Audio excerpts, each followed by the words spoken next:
Imagine you own a house and every month you pay the bank. One day, you find out there's a way to pay less or even get some cash out of that same house. That is refinancing. Don't freak out over the word. Today I'm breaking it down like we're hanging out at a coffee shop and you just asked me for advice about your first apartment. Refinancing your house basically means getting a new loan to pay off the loan you already have, but with better terms. Think of it like trading your old phone for a new one with a cheaper plan and more data. Same phone. Or in this case, the same house, but a different contract. Why do people do it? Easy. To get a lower interest rate, to pay less every month, to take out cash if they have already paid off a good chunk of the house. Let's say you have a $100,000 loan at the 8% interest. You pay about $730 per month.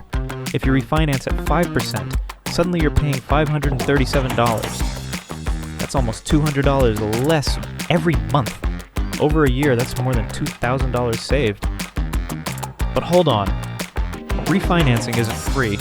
The bank charges fees, there's paperwork, and sometimes you have to pay for a home appraisal. So it's not something you do for fun.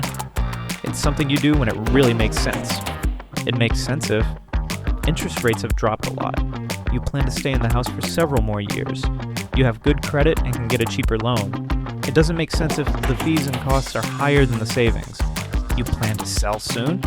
Your finances are unstable and you could risk losing the house.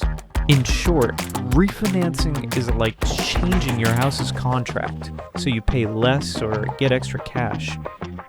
But you always need to do the math before jumping in. Because like everything in life, if it sounds too good to be true, there's probably fine print. I'm forever an investor, and if you like this simple breakdown, hit that like button and subscribe. Here we talk about money like we're just friends hanging out.